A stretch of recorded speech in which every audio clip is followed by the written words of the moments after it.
Hello, welcome to Varna's kitchen tales. ചപ്പാത്തിയുടെയും ദോശയുടെയും കൂടെയൊക്കെ ചേരുന്ന ഒരു അടിപൊളി പനീർക്കറിയാണ് നമ്മൾ ഇന്ന് ഉണ്ടാക്കാൻ പോകുന്നത്. കൂടാതെ ഇതിൽ നമ്മൾ പഴുത്ത മാങ്ങയും കൂടി ചേർക്കുന്നുണ്ട്. അപ്പോൾ നമുക്ക് ഈ വെറൈറ്റി റെസിപ്പി ഒന്ന് കണ്ടിട്ട് വരാം. ആദ്യം നമുക്ക് പനീർ ഒന്ന് ഫ്രൈ ചെയ്തെടുക്കണം. അതിനായിട്ട് ഒരു പാൻ ചൂടായിട്ട് വരുമ്പോൾ 2 ടേബിൾ സ്പൂൺ സൺഫ്ലവർ ഓയിൽ അതിലേക്ക് ഒഴിച്ചു കൊടുക്കുക. അത് ചൂടായി കഴിഞ്ഞാൽ ഇതുപോലെ ഒരു 20 ക്യൂബ്സ് പനീർ നമ്മൾ ഇട്ട് കൊടുക്കുക. അതിലേക്ക് ഒരു 1/4 ടീസ്പൂൺ മഞ്ഞൾപ്പൊടി, കാശ്മീരി ചില്ലി പൗഡർ 1/2 ടീസ്പൂൺ, ഉപ്പ് ഒരു 1/3 ടീസ്പൂൺ ഇത്ര ഇട്ട് കൊടുത്തിട്ട് ഇതൊന്ന് നന്നായിട്ട് ഇതിൽ മിക്സ് ചെയ്തെടുക്കുക. അപ്പോൾ ഇതൊന്ന് ചെറുതായിട്ടൊന്ന് ഫ്രൈ ആയിട്ട് കിട്ടണം. അതെന്തിനാന്ന് വെച്ചാൽ നമ്മൾ കറിയിലിടുമ്പോൾ ഈ പനീർ അല്ലെങ്കിൽ ഉടഞ്ഞു പോകും. ആ ഉടയാതിരിക്കാൻ വേണ്ടിയിട്ടാണ് ഇതിങ്ങനെ ചെറുതായ രീതിയിലൊന്ന് എല്ലാ സൈഡും ഒന്ന് ഫ്രൈ ചെയ്തെടുക്കുന്നത്. ഇപ്പോൾ ഇത് റെഡി ആയിട്ടുണ്ട്. നമുക്കൊരു പാത്രത്തിലേക്ക് മാറ്റി വയ്ക്കാം. ഇനി ഇതേ ഓയിലിലേക്ക് തന്നെ ഒരു ചെറിയ കഷ്ണം ക്യാപ്സിക്കം കട്ട് ചെയ്തിട്ട് ഇട്ട് കൊടുക്കുക. ഇതൊരു 30 സെക്കൻഡ് നേരം ഒന്ന് സോട്ട് ചെയ്തെടുക്കുക. അധികം നേരം വഴറ്റിയെടുക്കണ്ട. ഇത് കറിയിൽ കടിക്കാൻ കിട്ടുന്ന ഒരു പാകത്തിൽ തന്നെ നമുക്ക് വേണം. അടുത്തത് നമ്മുടെ സ്പെഷ്യൽ ഇൻഗ്രീഡിയൻ്റ് ആയിട്ടുള്ള നല്ല പഴുത്ത മാമ്പഴമാണ്. ഒരു മീഡിയം സൈസുള്ളൊരു മാമ്പഴം ഞാൻ എടുത്തിട്ടുണ്ട്.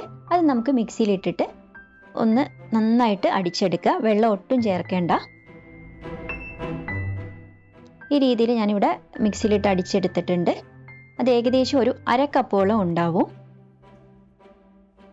ഇനി നമ്മൾ കറി ഉണ്ടാക്കാൻ തുടങ്ങുകയാണ്. ഒരു പാനിലേക്ക് ഇതേപോലെ തന്നെ 2 ടേബിൾ സ്പൂൺ സൺഫ്ലവർ ഓയിൽ ഒഴിച്ചു കൊടുക്കുക. അതിലേക്ക് കടുകിട്ട് പൊട്ടിക്കുക. 1/4 ടീസ്പൂണിൻ്റെ പകുതി ജീരകം, പെരുംജീരകം 1/4 ടീസ്പൂൺ, 1 ഇഞ്ച് വലിപ്പത്തിലുള്ള ഇഞ്ചി ചെറുതായിട്ട് കട്ട് ചെയ്തത്, 2-3 വെളുത്തുള്ളി ചെറുതായിട്ട് അരിഞ്ഞത്, 1-2 പച്ചമുളക് നീളത്തിൽ കട്ട് ചെയ്തിട്ട് അതും കൂടി ഇട്ട് കൊടുക്കുക. ഇതൊന്ന് വാട്ടിയെടുക്കുന്നതിൻ്റെ ഒപ്പം തന്നെ നമുക്കൊരു 1/2 കഷ്ണം സവാള ഈ രീതിയിലൊന്ന് കട്ട് ചെയ്തിട്ട് അതും കൂടി ചേർത്ത് കൊടുക്കാം. സവാള നന്നായിട്ട് വാടി വന്നാൽ ഫ്ലെയിം കുറച്ചിട്ടുകൊണ്ട് ആവശ്യത്തിന് ഉപ്പ് ആഡ് ചെയ്ത് കൊടുക്കുക. 1/2 ടീസ്പൂൺ മഞ്ഞൾപ്പൊടി, 1 ടീസ്പൂൺ വീതം എരിവുള്ള മുളക് പൊടിയും അതേപോലെ തന്നെ മല്ലിപ്പൊടിയും, 1/3 ടീസ്പൂൺ ഗരം മസാല ഇത്രയും ചേർത്തിട്ട് പൊടികളുടെ പച്ചമണമൊക്കെ പോയി കിട്ടാൻ ഒന്ന് വാട്ടിയെടുക്കുക. ചെറിയ തീയിലേ ഇടാവോ. അതിനുശേഷം നമുക്കിതിലേക്ക് മാംഗോ പ്യൂരി ഒഴിച്ചു കൊടുക്കാം. ഇത് ഈ മസാലയിലേക്ക് നന്നായിട്ടൊന്ന് മിക്സ് ചെയ്ത് യോജിപ്പിച്ചു കൊടുക്കണം.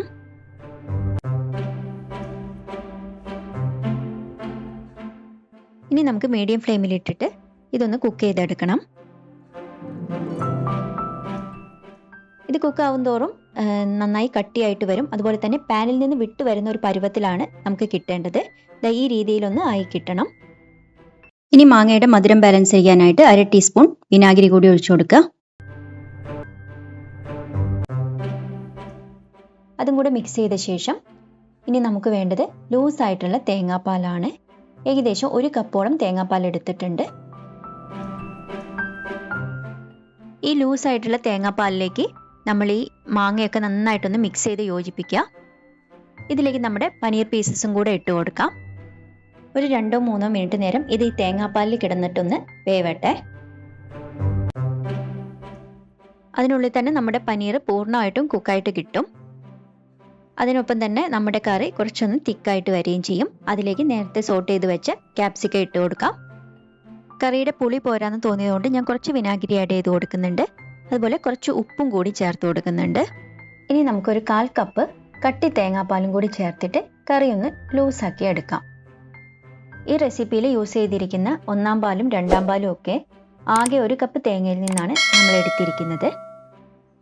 ആദ്യം 1-2 ടേബിൾ സ്പൂൺ വെള്ളം മാത്രം ചേർത്തിട്ട് മിക്സിയിലിട്ട് നന്നായിട്ട് അടിച്ചിട്ട് അതിൽ നിന്ന് കട്ടി തേങ്ങാപ്പാൽ പിഴിഞ്ഞെടുക്കുക. ഇതേ തേങ്ങ തന്നെ ഒരു 1/2 കപ്പ് വെള്ളം ചേർത്തിട്ട് 2-3 പ്രാവശ്യം മിക്സിയിലിട്ട് അടിച്ചെടുത്താൽ നമുക്ക് 2-ാം പാലും ഉണ്ടാക്കിയെടുക്കാം. ഇനി ഇത് അധിക നേരം തിളയ്ക്കൊന്നും വേണ്ട, ചെറുതായിട്ടൊന്ന് ചൂടായാൽ മതി. ഇതിലേക്ക് കുറച്ച് ചോപ്പ് ചെയ്ത മല്ലിയിലയും കൂടെ ഇട്ട് കൊടുക്കണം. ഇതൊന്ന് ചൂടായി വരുമ്പോൾ തന്നെ നമുക്ക് ഫ്ലെയിം ഓഫ് ചെയ്യാം. എന്നിട്ട് അതിലേക്ക് കുറച്ച് കസൂരി മേത്തി ആഡ് ചെയ്ത് കൊടുക്കണം. ഇത് പ്ലെയിൻ ആയിട്ടൊന്ന് ചൂടാക്കിയിട്ട് നമ്മളൊന്ന് കൈകൊണ്ട് പൊടിച്ചിട്ട് കൊടുത്താൽ മതി. അപ്പോൾ മാമ്പഴത്തിൻ്റെ സീസൺ കഴിയുന്നതിന് മുമ്പ് തന്നെ എല്ലാവരും ഈ കറി ഒന്ന് ഉണ്ടാക്കി നോക്കുക. ഒപ്പം വീഡിയോ ഒന്ന് ലൈക്ക് ചെയ്യുക, നമ്മുടെ ചാനൽ മറക്കാതെ ഒന്ന് സബ്സ്ക്രൈബ് ചെയ്യുക, തൊട്ടടുത്തുള്ള ബെല്ലൈക്കൺ പ്രസ് ചെയ്ത് അതിൽ ഓൾ എന്ന ഓപ്ഷൻ എനേബിൾ ചെയ്യുക. അപ്പോൾ ഞങ്ങൾ അപ്ലോഡ് ചെയ്യുന്ന വീഡിയോസിൻ്റെ നോട്ടിഫിക്കേഷൻസ് ഒക്കെ നിങ്ങൾക്ക് ലഭിക്കുന്നതായിരിക്കും. പുതിയൊരു വീഡിയോയുമായി വീണ്ടും കാണാം. ബൈ.